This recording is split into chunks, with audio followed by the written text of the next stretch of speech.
তারপরে বিশ্বাস করবা, ঠিক কিনা? তাহলে এখন থেকে একটা কিছু শুনলে বিশ্বাস করবেন। একজন এসে বলল, ভাইজান আপনার মেয়েরা দেখলাম আরেক ছেলের সাথে বাজারে ঘোরাফেরা করে, ওই রমনার বটমূলে দেখলাম আপনার মেয়ে আরেক ছেলের নিয়ে ফষ্টি নষ্টি করে, লোকের কথা বিশ্বাস করে বাসায় যে মেয়ের চুলের মধ্যে ধরে মাইর, আইজো মার কাইলো মাইর। এরকম হইতে পারে না? হয়তো ওই লোক আপনার মেয়ের মতো দেখতে আরেক মেয়েকে দেখছিল। এরকম হয় কিনা সমাজে? একজন এসে বললো, ভাই আপনি এখানে ভাবিরও তো দেখলাম ওই জায়গায় আরেক লোকের সাথে ঘোরাফেরা করতেছে, খবর রাখেন না বাসা? আপনি রেগে মেগে, ঘটনা কি? আমার খেয়ে আমার পরে আরেকজনের সাথে, যে এই বাড়িতে যে মায়ের, কোনো কথা নেই। দেখবেন যে ছোট্ট মারামারি থেকে এই ঘটনা অনেক সময় বিচ্ছেদ বা ডিভোর্স পর্যন্ত গড়ায়, ঠিক কিনা? ওই যে শোনা কথায় কান দিচ্ছেন, ফাতাবাইয়ুন, আপনি চেক করেন নাই। হয়তো আপনার স্ত্রীর মতো দেখতে বা আপনার স্ত্রী যে জামা পরে, যে পোশাক পরে, এরকম পোশাক পরে আরেক নারীকে দেখছে, আপনার বউ না এটা। আপনার মেয়ের ব্যাপারে যে তথ্য দিয়েছে এটা সঠিক নয়, সে আপনার মেয়ের মতো আরেকটা মেয়েকে দেখেছে, এসে আপনার কাছে বলে দিছে, আপনিও বিশ্বাস করছেন। ভেজাল আছে না নাই? এই ভেজালগুলোকে থামানোর জন্য কোরআনে এই বিধানগুলো নাজিল করেছে কে? তাহলে ফরিদপুরের ভাইয়েরা, সমাজটাকে সুন্দর রাখার তথ্য একটা শুনলেই বিশ্বাস করবেন না। সিলে কান নিয়ে গেছে শুনলেই সিলের পিছনে দৌড়, নাকি? কি করবেন? আগে কানে হাত দিয়ে একটু দেখবো কান দুইটা আছে না নাই, তারপরে চিলের পিছনে দৌড়ানো। তাহলে এখন থেকে আমরা তথ্য একটা শুনলেই বিশ্বাস করব। তাহলে কি করবেন? বলতে হবে কি করবেন? যাচাই বাছাই, জাস্টিফিকেশন অফ দ্য নিউজ। কোন নিউজ জাস্টিফিকেশন ছাড়া আমরা প্রচার করব, বিশ্বাস করব, শেয়ার করব না। আল্লাহ বললেন, ইয়া আইয়ুহাল্লাযীনা আমানু লা ইয়াসখার কওমুম মিন কওম। ওহে আমার ঈমানদার বান্দারা, শোনো শোনো, খবরদার কখনো কোনো মুমিন বান্দারে ঠাট্টা করো না, অবজ্ঞা করো না, ঠাট্টা করো না। তার মনে কষ্ট হয় এমন কোন কথা তারে বলো না। Never scoff of anybody. কাউকে নিয়ে ঠাট্টা করবেন না, তার দেহ নিয়ে, তার আকৃতি নিয়ে, তার বংশ নিয়ে। এক লোকের বাবা ছিল চোর, কিন্তু তার ছেলে অনেক ভালো। আপনি কি তারা বলতে পারবেন তুই চোরের ঘরের চোর? বলতে পারবেন? চুরি করছে বাবা, ওর কি দোষ? কথা বলেন। এগুলো কবিরা গুনাহ। আওয়াজ করে বলেন তো, কি গুনাহ? কবিরা গুনাহ। কারো আকৃতি নিয়ে, আমার ফরিদপুরের কলিজার টুকরা যুবক ভাইরা, কারো আকৃতি নিয়ে কখনো অবজ্ঞা করবে না, তুচ্ছ জ্ঞান করবে না। এটা কবিরা গুনাহ, এটা আল্লাহ খুব অপছন্দ করেন। এর কারণ আকৃতিটা আমাদের হাতে নাই। আমাদের কারো নাক লম্বা, কারো খাটো, আমরা কেউ কালো, কেউ সাদা, আমরা কেউ স্মার্ট, কেউ অন্যরকম। তো এই যে আমাদের এক এক ধরনের আকৃতি, এটা কি আমি বানাইছি? আপনি বানাইছেন? দিছে কে? এই জন্য কারো দেহের গঠন নিয়ে যদি আপনি অবজ্ঞা করেন, এটা প্রক্ষান্তরে আপনি স্রষ্টাকে নিয়ে অবজ্ঞা করলেন।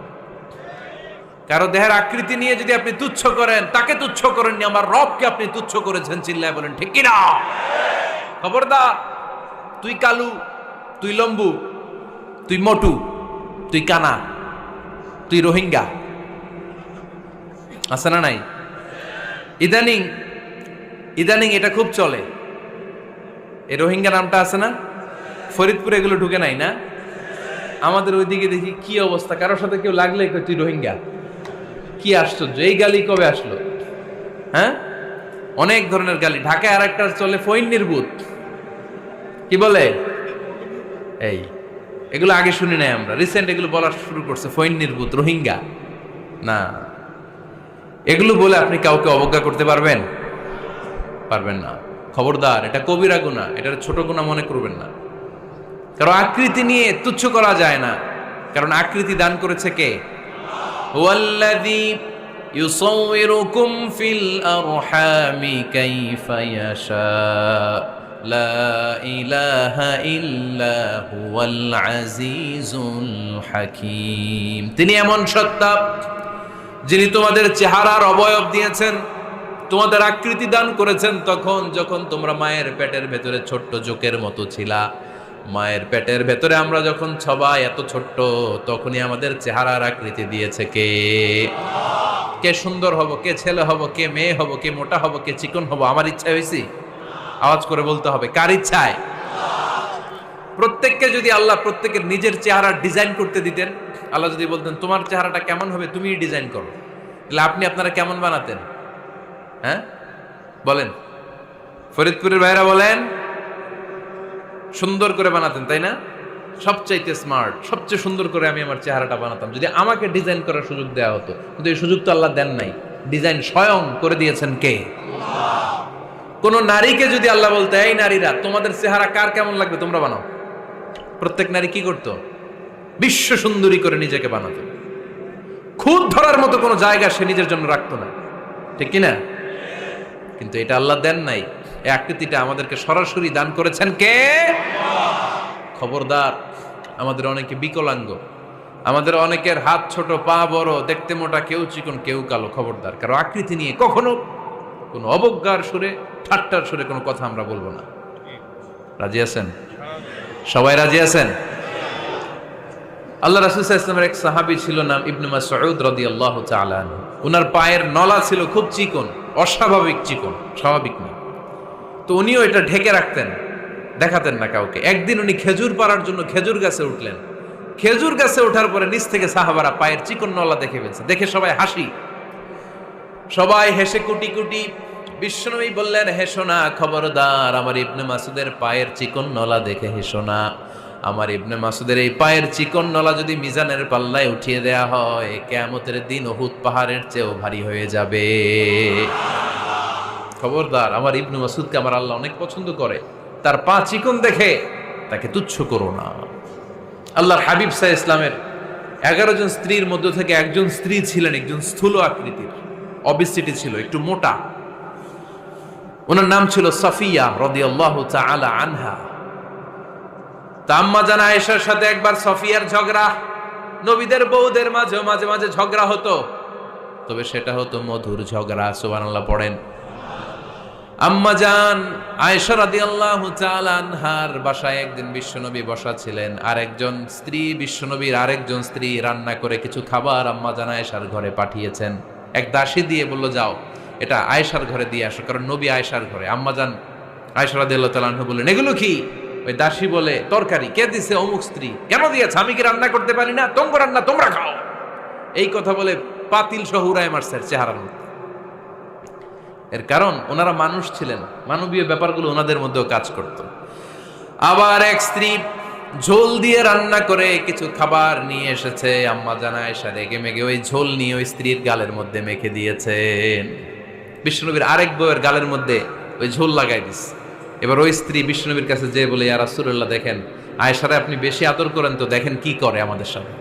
এই যে আমাদের গালের মধ্যে ঝোল মাখাই একেবারে মেকআপ বানাই দিচ্ছে। বিষ্ণু ইসা ইসলাম বললেন, তাই আয়েশাকে ডাকো। আম্মা জান আয়েশা রাদিয়াল্লাহু তাআলা আনহা আসলেন। আল্লাহ রাসূল সাল্লাল্লাহু আলাইহি ওয়াসাল্লাম বললেন, তুমি কি আমার এই স্ত্রীর সাথে এমন আচরণ করেছো? আম্মা জান আয়েশা বললেন, করেছি। কেন? আম্মা জান আয়েশা বললেন, তখন মেজাজটা গরম ছিল, এখন বুঝতে পারতেছি আসলে এই কাজটা করা ঠিক হয় নাই।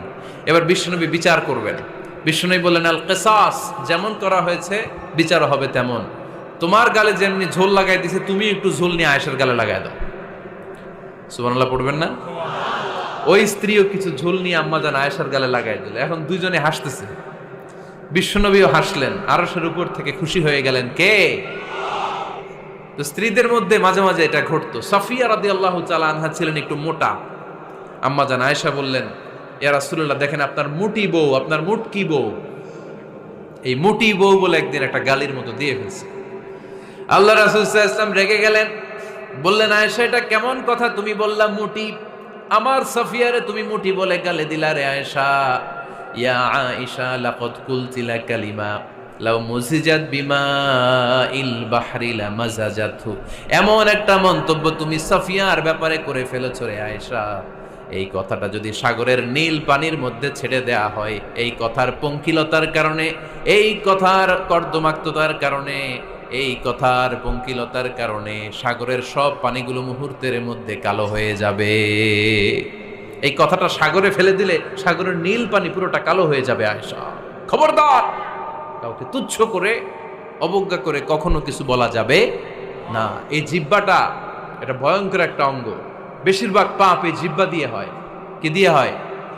এজন্য সাহাবারা জিহ্বা ধরে মাঝে মাঝে জিহ্বার মধ্যে ব্যাত মারতেন। আর বলতেন জিহ্বা তোর জন্য আমি আটকে যাব কিয়ামতের দিন। আমলিক আলাইকা লিসানাক, নিজের জিহ্বার মালিক নিজে হন। আপনার জিহ্বার মালিক যেন শয়তান না হয়ে যায়। জিহ্বা আপনার, শয়তানের ভাষায় আপনি কথা বলেন কেন? খবরদার, প্রতিটা কমেন্ট, প্রতিটা কথা, প্রতিটা মন্তব্য, এগুলোর ব্যাপারে কিয়ামতের দিন পাই টু পাই করে আপনার কাছে আল্লাহর সুপ্রিম কোর্টের কাঠগড়ায় দাঁড় করিয়ে আপনারা জিজ্ঞেস করবে কে? এজন্য বিশ্বনবী বলছেন মাইয়াদমানলি মা বাইনা লিহিয়াইহি ওয়া মা বাইনা রিজলাইহি আদমান লাহুল জান্নাহ। আমার কোন উম্মত যদি দুইটা অঙ্গের গ্যারান্টি আমারে দেয়, আমি আমার উম্মতকে জান্নাতের গ্যারান্টি দেব। দুইটা অঙ্গের, একটা হলো জিহ্বা আর একটা লজ্জাস্থান। দুই চোয়ালের মাঝে যা থাকে লিজ্জা জিহ্বা, আর দুই পায়ের মাঝখানে যা থাকে লজ্জাস্থান। এই দুইটা অঙ্গের গ্যারান্টি যদি বিশ্বনবীকে আপনি দেন যে নবী জিহ্বা আর লজ্জাস্থান এই দুইটা অঙ্গের কোনো পাপ আমি করব না, নবী বলে আমি দুনিয়ায় তোমার জান্নাতের গ্যারান্টি দিলাম। এজন্য জিহ্বাটারে সামলান, যা মনে চায় বললেন না। খবর আছে না নাই? খবর আছে। মা ইয়ালফিযু মিন কাউলিন ইল্লা লাদাইহি রাকীবুন আতীদ। যা মুখ দিয়ে বের হয় লিখে রাখার জন্য দুইজন ফেরেশতা রেডি করে রেখেছে কে? চিল্লায় বলেন। যতদিন আমরা বেঁচে থাকবো ততদিন থাকবে আমাদের কাঁধে। আমরা মরে যাবো, এই ফেরেশতারা উড়াল দিবে, ঠিক কিনা? দুই কান্দে জি ছিল যে তোমার দুইজনা পাহারা, তোমারে একলা থইয়া পালাইছে তাহারা। তোমার আটকুঠুরি নয় দরজা বন্ধ এবার হলো রে হলো। মুখে আল্লাহ রসুল সবে বলো, ও মুখে আল্লাহ রসুল সবে বলো। দুয়ারে আইসাছে পালকি নাই হরি গাও তোলো রে তোলো। মুখে আল্লাহ রসুল সবে বলো, ঠিক না? এজন্য সাবধান। আমলিক আলাইকা লিসানাক, নিজের জিহ্বার মালিক নিজে হন। মন যা চায় মুমিন তখন ইচ্ছা মতো মন মতো কোনো মন্তব্য ছুটতে পারে না। বিশ্বাসী বলে যদি নিজেকে দাবি করেন, নিজের জিহ্বার মালিক নিজে থাকার দরকার আছে না নাই?